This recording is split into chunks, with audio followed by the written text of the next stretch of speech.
Jumpa lagi Jaga Dewi TV. Lebih besar, lebih asik. Nah, layar yang lebih besar pada laptop itu biasanya akan dihindari oleh mereka yang nyari laptop ringan. Tapi gimana kalau laptopnya bisa tetap ringan dan tipis, sementara layarnya bisa dipilih yang lebih besar? Tentunya lebih asik ya. Nah, kali ini kita akan membahas mengenai Asus VivoBook 15 K513 yang memiliki layar lega 15,6 inci, Core i5 Gen 11, RAM bisa di-upgrade, storage bahkan bisa pakai 2, ada GPU MX 350, keyboardnya lebih lengkap, tapi tetap cukup ringan dan tipis dan mudah dibawa kemana-mana. Harusnya ini bisa jadi kombinasi yang mantap untuk produktivitas kalian yang tinggi.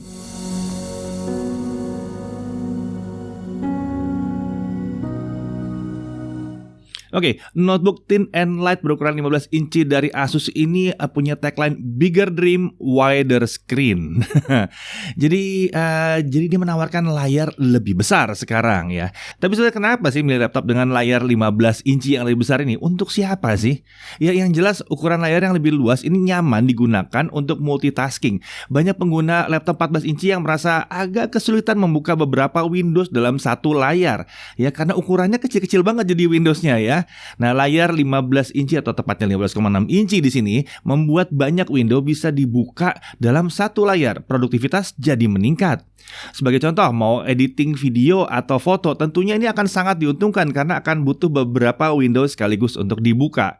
Lalu untuk nonton dan gaming pun layar yang lebih besar. Nah, ini akan jadi lebih nyaman bukan? Kemudian aplikasi seperti Excel misalnya, ini akan selalu membutuhkan ruangan ekstra. Semakin kompleks Excelnya ya semakin akan butuh layar yang lebih besar lagi. Lalu dengan layar yang luas, body juga otomatis akan sedikit lebih lebar. Ini membuatnya jadi memiliki tombol numpad untuk pada laptop yang satu ini. Ya tentunya untuk beberapa pengguna mengetik dengan numpad ini akan sangat memudahkan sekali untuk input angka bukan?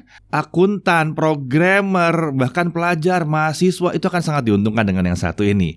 Kemudian lagi-lagi karena layar lebih besar, body sedikit lebih lebar, opsi upgrade-nya otomatis meningkat ya. Nah dibandingkan dengan VivoBook K413 versi yang 513 yang lebih lebar ini memberikan opsi upgrade lebih luas, termasuk upgrade RAM dan storage SATA yang nggak ada di VivoBook 14. Di 15 ini bisa. Dan meskipun layarnya 15 inci, VivoBook 15 ini memiliki dimensi yang tipis dan berbobot cukup ringan ya. Jadi tetap tergolong ringkas untuk pengguna yang sering mobile. So nggak ada masalah sebetulnya dengan 15 inci yang satu ini ya.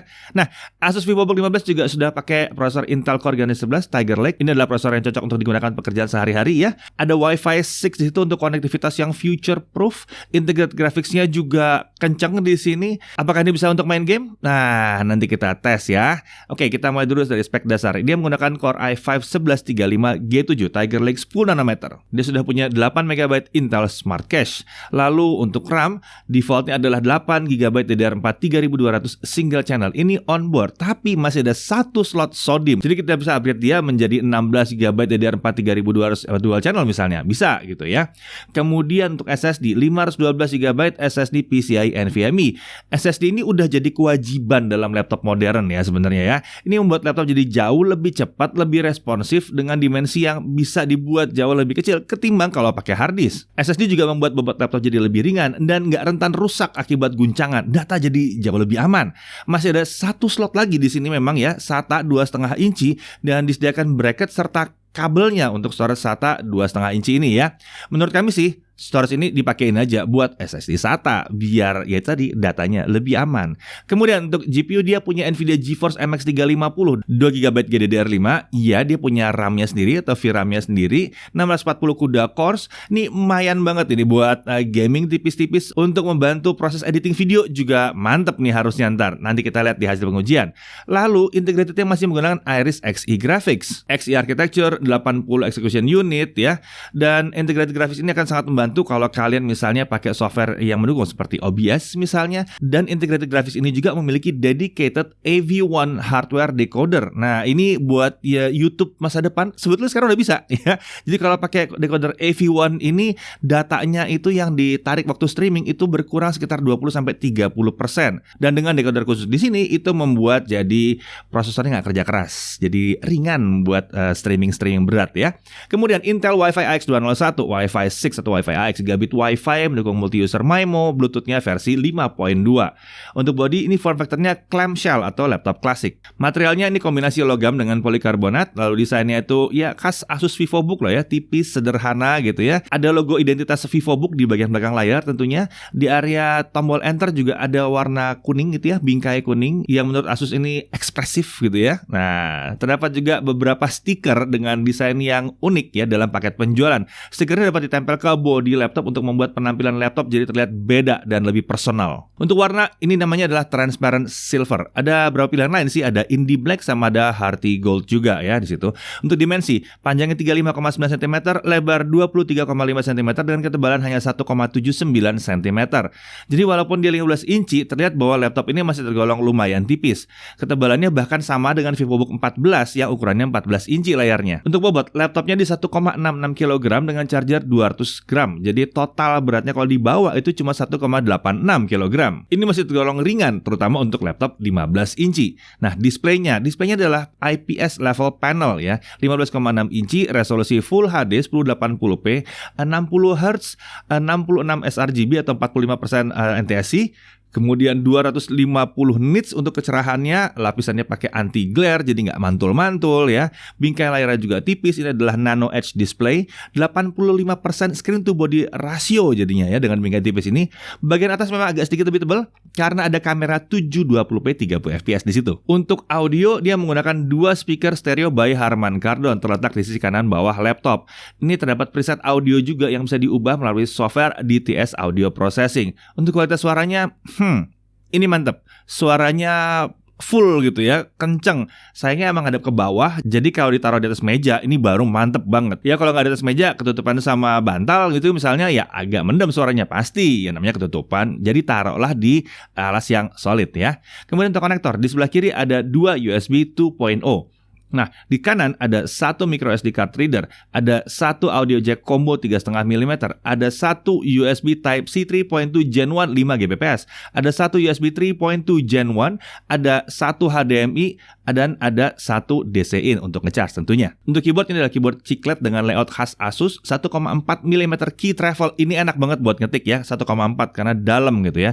Terdapat tombol numpad di sebelah kanan, nah yang kita bahas tadi. Lalu tombol powernya emang menyatu dengan keyboard tapi terletak di pojok kanan atas. Jadi bukan di tempat tombol delete, meminimalkan terjadinya salah tekan.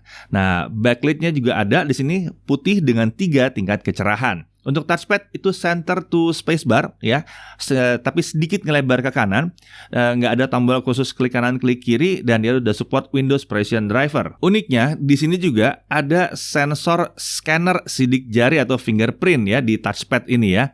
Dan laptop ini juga sudah mendukung fitur Windows Hello, jadi login ke Windows itu nggak perlu ngetik password. Ini lebih mudah, cepat, namun tetap aman, nyaman untuk penggunaan sehari-hari. Nah untuk sistem pendingin gimana? Nah sistem pendinginnya itu menggunakan satu ice fan yang punya 87 bilah setebal 0,2 mm. Ini terbuat dari material liquid crystal polymer. Jadi tiap bilahnya itu punya 3D curve aerodynamics design. Ini desain bilah yang agak ngelengkung gitu ya. Ini diklaim katanya meningkatkan airflow sebesar 30%. Ada satu heat pipe berukuran 8 mm yang menghubungkan heat plate dari komponen CPU dan GPU ke fan.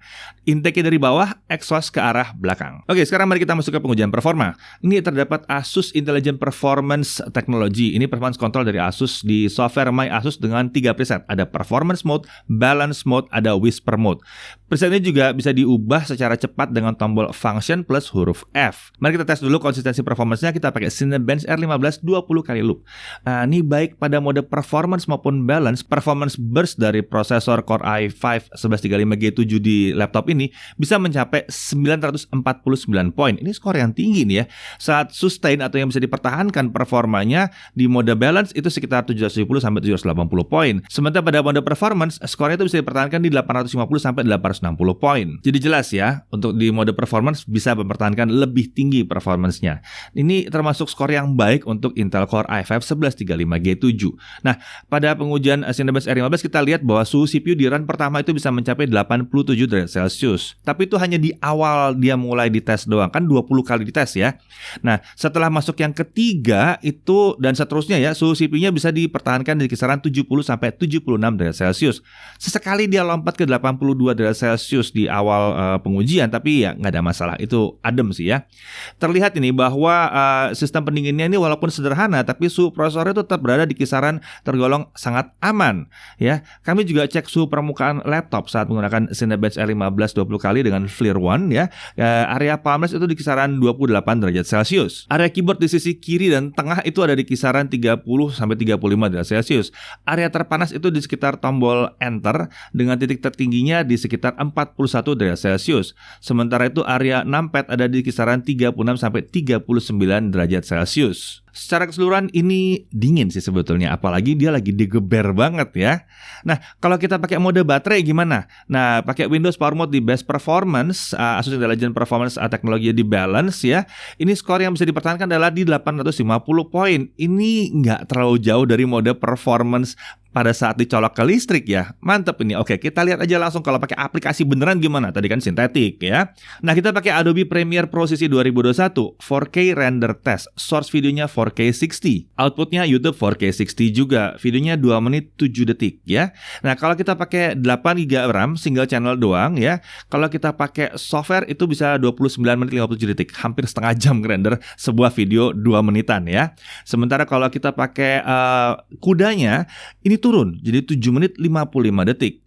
Nah, bagaimana kalau kita upgrade dia jadi 16 GB?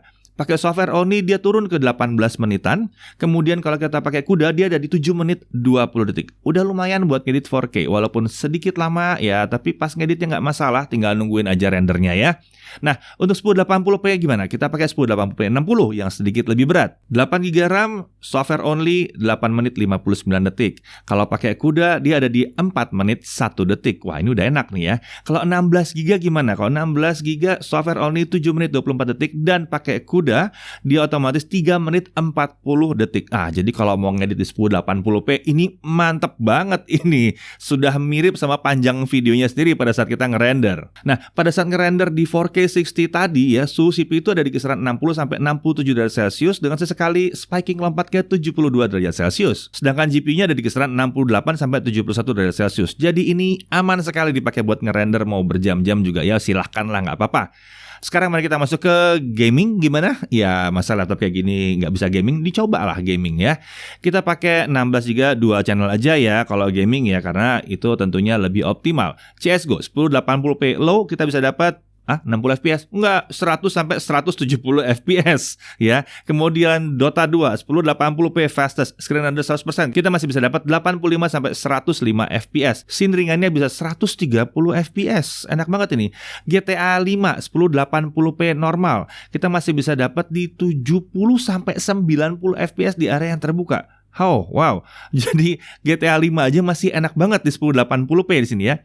Genshin Impact gimana? 1080p low seperti biasa 60 fps. Sesekali dia turun ke 58 fps saat banyak efek visual yang muncul di layar, tapi rata-rata tetap ada di 60 fps saja. Jadi nyaman dan lancar. Oke, sekarang mari kita uji storage-nya. Crystal Disk Mark kita gunakan di sini. Read-nya di 1570 Mbps dengan write di 960 Mbps.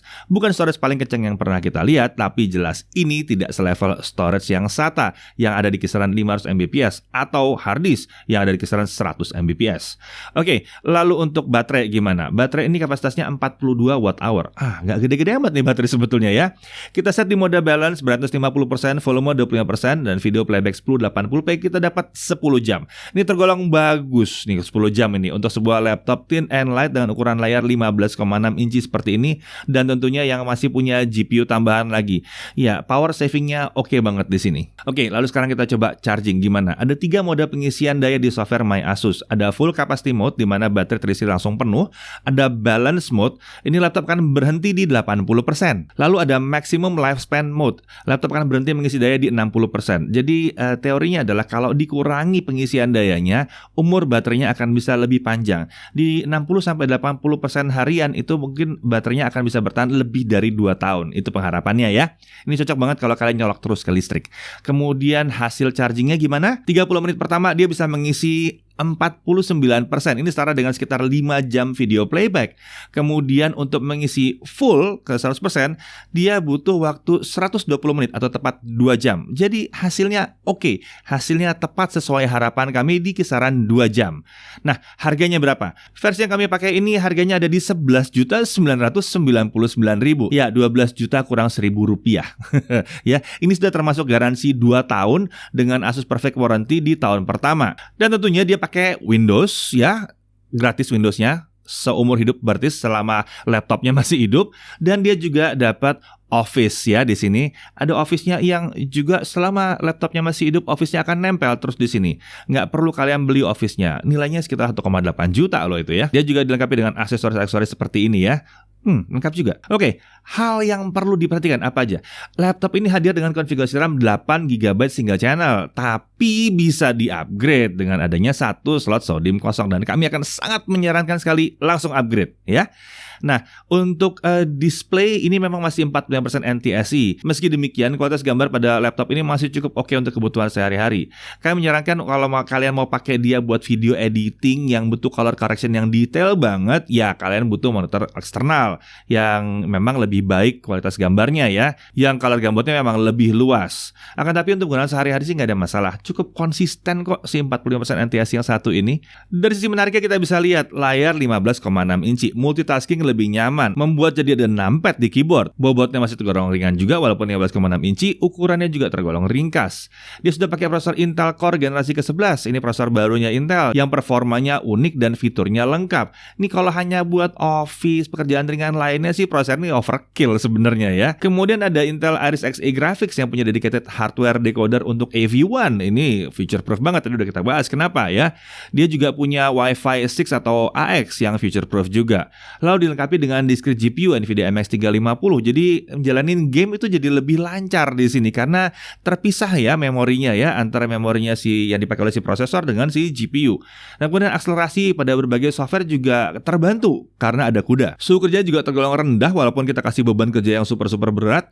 Performance kontrolnya tersedia di situ. Daya tahan baterainya cukup oke untuk laptop 15,6 inci. Lalu dia punya 512 GB PCIe NVMe SSD dengan opsi untuk upgrade pakai SATA storage lagi. Ini menyenangkan sekali. Jadi bisa dual storage. Garansinya 2 tahun pakai Asus Perfect Warranty pula. Jadi VivoBook 15 ini hadir sebagai solusi buat kalian yang lagi nyari laptop yang mudah dibawa kemana-mana, ringan, powerful, berlayar besar, dan wajib mudah di-upgrade. Yang satu ini adalah pilihan yang oke banget kalau kalian mencari yang seperti itu. Saya Didi Irfan, Jaga TV TV.